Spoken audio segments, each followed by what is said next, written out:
You can incubate a lot of either negative things or positive things in sleep. This is getting too easy. Just sleeping sadhana.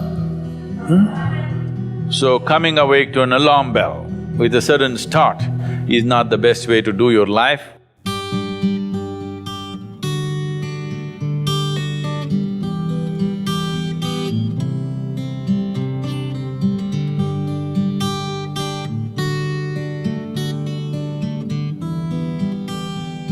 How many of you find that one day morning when you get up without any reason, you're just feeling ugly for no reason? If it is happening even at least 2-3 times a year, if it is, then you must do certain things before you go to bed. It's very, very important.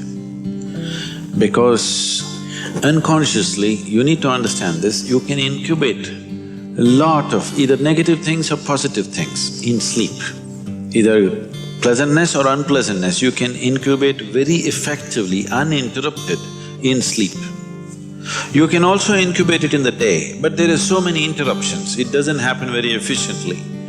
But if you have a tendency to go to bed in a certain way and you wake up in the morning really nasty for simply no reason, that means you're incubating things in the night very efficiently.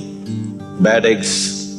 This is not just about psychological disturbances, it can cause major physiological problems over a period of time. It's important that you eliminate these things from your life.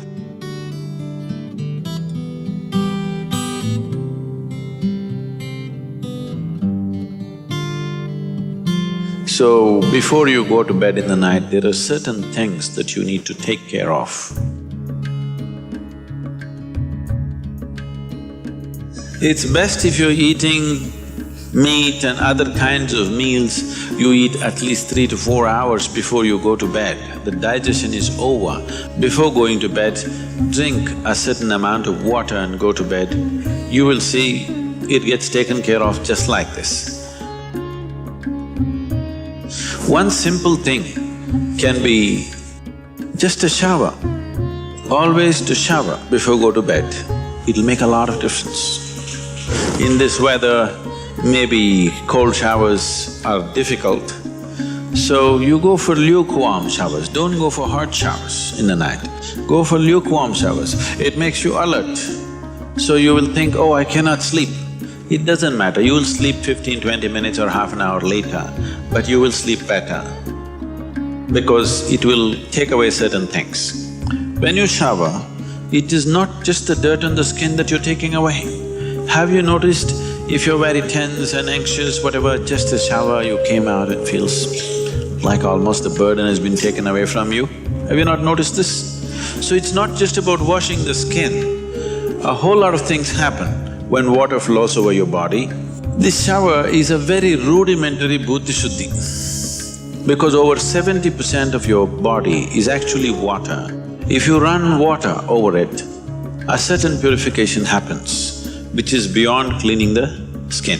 One more thing if you want to do, you just light an organic oil lamp, a cotton wick, some oil, anything. What do you use here? Normal cooking oil. Linseed oil, rice bran oil or sesame oil, what do you have? Olive oil, fine. Any organic oil with a cotton wick, just burn one little lamp somewhere in the room where you sleep. You will see these things will completely disappear. If you can bring in a chant or there are nightly practices, yogic practices, before you go to bed, sit on your bed and do this practice. If you want to do Isha Kriya, it's available on the net. Generally, in India, they told you should not put your head to the north and sleep. You're aware of this? If you put your head to the north and sleep during the night when you're in horizontal positions, then slowly the blood will get pulled towards your brain. When there is too much circulation in the brain, you cannot sleep peacefully. If you have any kind of, inherently weak aspects in your brain, or if you're of old age, you could die in your sleep. One can have hemorrhage because extra blood is trying to enter the brain, where the blood vessels are hair-like. Something extra is being pushed because of the magnetic pull. When you're in a vertical position, this is not so. The moment you become horizontal, this pull on the head is so strong that slowly the blood tries to move towards the brain. So to avoid this is true only in the northern hemisphere. If you go to Australia, you should not put your head to the south. If you're in India, you should not put your head to the north. You can put it any other way, it's okay. Keep this in your mind, that you are truly a mortal, okay? Not in words, really, you could fall dead right now. You may be young, you may be old, it doesn't matter, you can fall dead right now. Yes or no? Before you go to bed, sit on your bed and think this is your deathbed. You have just 1 more minute to live. Just look back and see, what you have done today, is it worthwhile? Just do this one simple exercise. And you don't know when it really happens, whether you'll be sitting on your deathbed or lying in a hospital, all kinds of things sticking into you. Who knows how it'll happen, but enjoy this every day, that you will sit on your deathbed, look back and see, today, the way I've handled these 24 hours, is it worthwhile? Because now I'm dying. If you do this, you will live a worthwhile life, believe me. So every day in the night, all of you should do this before you go to bed. Last 3 minutes, everything that you have gathered, the body, the content of the mind, things, don't ignore small things, the small things are big things. I've seen how people are carrying their own private pillow, you know, because it's very important. So, your pillow, your footwear, if you have relationships, everything that you have gathered, keep it aside, sleep. If you sleep in that condition, you will wake up with much more light, with much more energy, with much more possibilities than you have imagined possible. Just sleep as life, not as a man, not as a woman, not as this and that. Keep everything down, simply. See, this is getting too easy. Just sleeping sadhana. At least this you must do.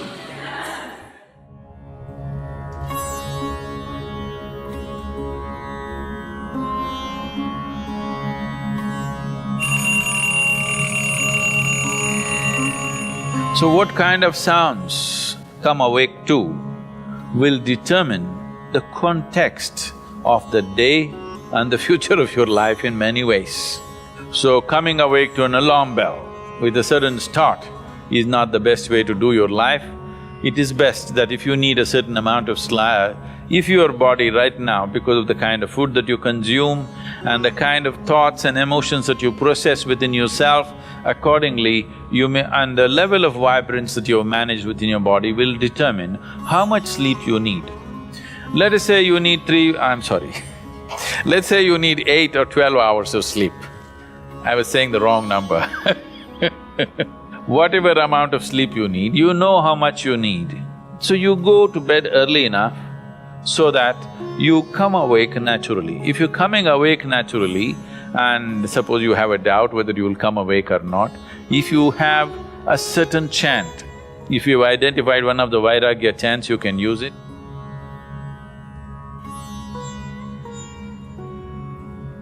Physiologically, one important aspect of you is your heart, the pumping station for your blood circulation, which pumps life across the body. If this one thing doesn't happen, nothing happens. This starts from left side. So we told you, in India they have told you, when you wake up, you must roll to your right side and get up. Have they? Left side, if you roll and get up, bad things will happen to you. Did they tell you? Bad things are not about that. When you're in a certain state of relaxation, when the body is in a relaxation, the metabolic activity is low. When you get up, there is a certain surge of activity. That's why they told you in India, see, all these things are built into your life which you're throwing away. The whole science of living has been built into your life. They told you in the morning before you wake up, you must rub your hands together and see like this, huh? Not see like this, you must place it upon your eyes. You do this, you will see God. It's not about seeing God. If you rub these two things together, all the nerve endings, there's a heavy concentration of nerve endings in your hands. If you do this, the system comes awake immediately. You're feeling asleep, you're feeling sleepy, just do this and see. Everything comes awake. So morning before you move your body, you get it awake first and then place it upon your eyes. Instantly a whole range of nerves connected with your eyes and the other aspect of your senses come awake. Before you move your body and your brain should be active. You shouldn't get up dumb, that's the idea. Understand?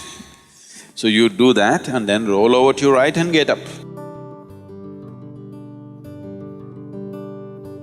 Today, if all of us go to bed, by tomorrow morning, nearly 250,000 people won't wake up.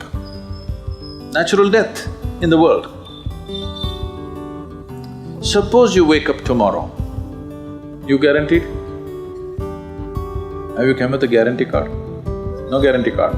So suppose you wake up, let's say. Just do this much, I'm telling you, this is a simple first step to your spiritual process. Tomorrow morning, when you come awake, check, you really awake or you dead? If you're awake, it needs at least a little celebration. You don't have to get up and dance, at least you can smile, still on. 250,000 people died. They were like you and me, poof, they went off, isn't it? Wherever you look, they're not there. Here I am still, alive. One big smile, will you? I'm talking management, you know. Then if 250,000 people died, at least 3 to 5 million people lost somebody who's dear to them.